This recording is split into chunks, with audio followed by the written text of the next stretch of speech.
দীর্ঘদিন প্রবাসে থাকা দীর্ঘদিন প্রবাসে থাকার সফলতা কি ভাই? দীর্ঘদিন একজন মানুষ প্রবাসে পড়ে থাকে, বছরকে বছর, মাসকে মাস, দিনকে দিন প্রবাসে এভাবে পড়ে থাকি, কিন্তু সফলতা কি? সফলতা কি আছে? এই যে একটা মানুষ দিনকে দিন প্রবাসে পড়ে থাকে, তার সফলতা তো কোনো কিছুই নাই। প্রবাস নামের জীবনে কি আছে ভাই? একজন মানুষের জন্য প্রবাস নামের জীবনে কি আছে? আমি তো কোনো কিছুই দেখি না। দীর্ঘদিন প্রবাসে পড়ে থাকা, যে এটা কি আসলে কি সফলতা? না নিজের শরীরের জন্য ক্ষতি, না নিজের মন মানসিক দুটোই ক্ষতি। আপনি হয়তো বা জানেন না, দীর্ঘদিন প্রবাসে থাকলে মানুষের মাইন্ড অতিরিক্ত খারাপ হয়ে যায়। দীর্ঘদিন প্রবাসে থাকলে মানুষের মন মানসিক খারাপ হয়ে যায়। দীর্ঘদিন প্রবাসে থাকলে আপনি হয়তো বা আপনার আপন মানুষদেরকেও বা আপনার কাছে একটা মায়া মমতা লাগবে না। এটা আমার কথা না, এটা যারা যারা দীর্ঘদিন প্রবাসে ছিল তারাই বলতে পারবে যে তাদের অবস্থাটা কি।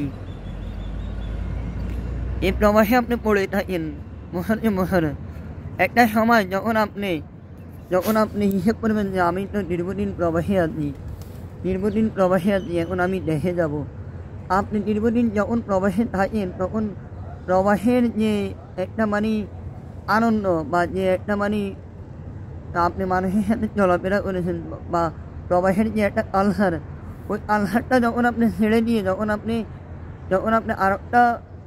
আরেকটা জায়গায় আপনি চলে যাবেন, কারণ হচ্ছে আপনি দীর্ঘদিন একটা জায়গার মধ্যে ছিলেন, প্রায় আপনি 20-22 বছর। দেখুন, আমাদের মধ্যে তো এমনও মানুষ আছে 20-22 বছরও বিদেশে করে, তাই না, প্রবাসে করে। তো যখন দীর্ঘদিন যখন আপনি প্রবাস ছেড়ে যখন আপনি দেশের মাটিতে যাবেন, তখন আপনার কাছে মাইন্ড অন্যরকম হয়ে যাবে। আজ ছিলেন কি আর এখন হয়েছেন কি, যে এর কোনো ঝঞ্ঝট নাই, মারামারি নেই, ভেজাল নাই, কারোর সাথে কারো লিঙ্ক নাই, কারোর সাথে বা ক্রিমিনালি নেই, আছে না। তখন আপনি যখন এগুলা থেকে যখন আপনি অন্য একটা পরিবেশে আসবেন, তখন আপনার কাছে কী মনে হবে? তখন আপনার কাছে কী মনে হবে যে আমি ছিলাম ওটায়, আসছিলাম ওটায়, এখন আইসি ওটায়। তখন নিজের ভিতরে একটা প্রশ্ন আসবে যে দীর্ঘদিন তো আমি প্রবাসে ছিলাম, কিন্তু আমি তো এগুলো কখনোই দেখি নাই, কিন্তু এখন বর্তমানে দেশে আসার পরে আমি এগুলো দেখতেছি।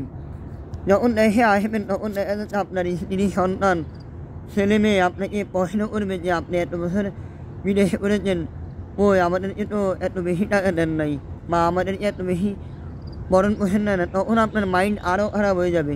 আপনি দেখবেন, গত কিছুদিন আগে একটা নিউজে দেখছি যে একটা লোক দীর্ঘদিন পরে মালয়েশিয়া থেকে বাংলাদেশে এসেছে, কিন্তু তার ফ্যামিলিটা এ জায়গা দেয়নি, তাহলে বুঝেন এই হচ্ছে অবস্থা। আপনি দেখেন, দীর্ঘদিন প্রবাসে থাকলে মানুষের যে কত সমস্যা, যে মাইন্ডে কত সমস্যা,